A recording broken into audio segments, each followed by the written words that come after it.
Hey guys, Professor Bill, Comic Book University, and Action Comics number 995. So we get to see that Superman and Booster Gold and Skeets and an Eradicator armor fall in the time frame where it's approximately one day after when Booster Gold had stolen the Time Sphere. So, he's a wanted criminal here.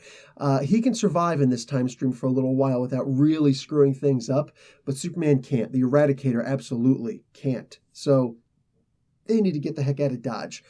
Superman with this whole, I don't like running. Shut up and run, dude, okay? Former military here. Dying in place, dip, okay? We call them dipsticks. So you want to die in place. You don't want to try and survive and overcome a situation by possibly a strategic withdrawal. Come on, man. So just, I don't know, man. I'm not a huge fan of the way that Superman internal dialogue is written here. All right? Just, it's a sign of a lack of intelligence to say things like, I don't run. Especially in the previous issue where he had no powers. Okay, moving on from that. That's going to affect my grade, unfortunately. Sorry, guys.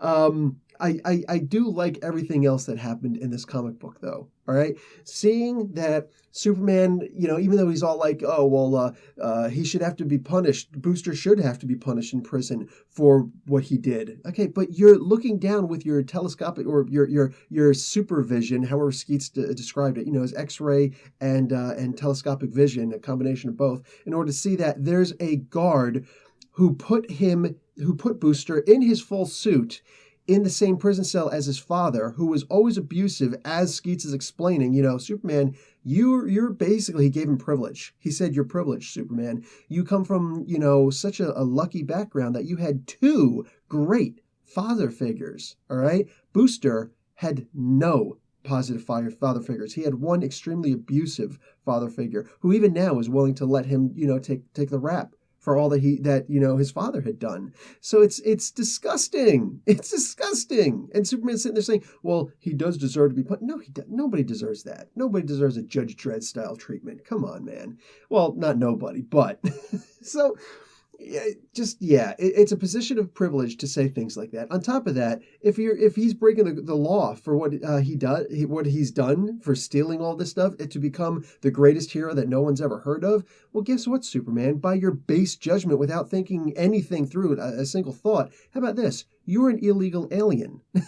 The trick is, nobody has the power to actually make you pay for what you've done. You know what I'm saying? To send you back to where you came from or anything like that. So it's cute hearing these things, from Superman. Like, it's like Dan Jurgens thinks that this is what we want to hear from a Superman. No. I like a Superman who could think a thought all the way through. That's what I prefer. But, aside from that, the story itself is good. I love the idea that at the end, Superman goes and has a conversation with Booster's mom, and is all like, oh, well, he's really this amazing guy. He's done this and this and this, and basically just repeating what Skeets had told him, which is good because now his mom actually gets to sleep well at night, knowing her boy actually made it, became something amazing, even though she's going to still, be stuck in misery and abject horrid positions of squalor, trying to say that she's basically dead broke. You know what I'm saying? It's funny how wherever they live, they still don't have insurance that far in the future, like a universal healthcare system. So, after all of this, they go through the time sphere and the Eradicator armor. Well, Superman, I thought it was defeated. Well, that was kind of your one job. You had one job. So technically two. And the Eradicator armor is able to mess with the time sphere again with a simple blast.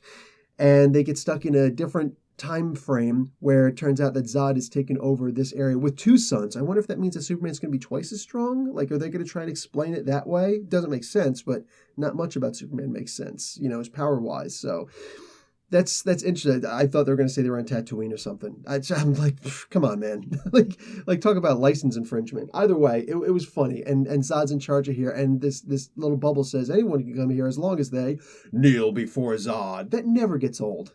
That never gets old. Just to give you an idea of the effect that Richard Donner had on the world of Superman. That's amazing.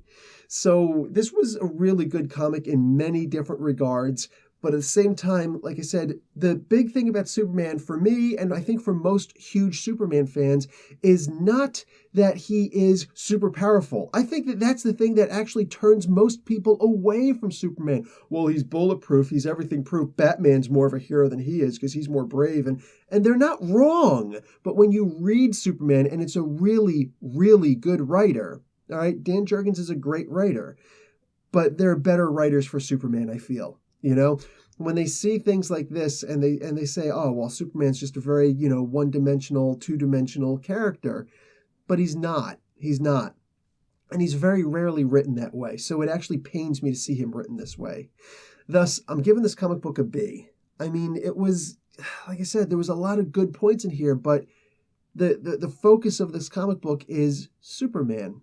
And for him to just have this whole, and it's something that I've been complaining about for a while now, since Dan Jurgens took up the role.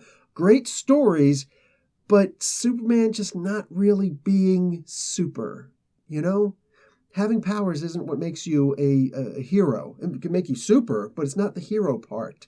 And Superman in this seems to be missing that that hero part. He's just this guy who rights what he perceives as wrongs. No. Being a superhero means that you can think that one step above. And when everybody else is saying, lynch this person, you're saying, here's the thing. And that's what I like about Superman. And I'm not getting that with this.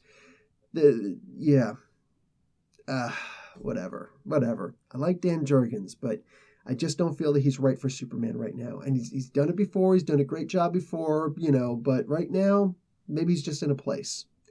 Anyway, guys, that's enough for me, right? Professor Bill, Comic Book University. Class dismissed.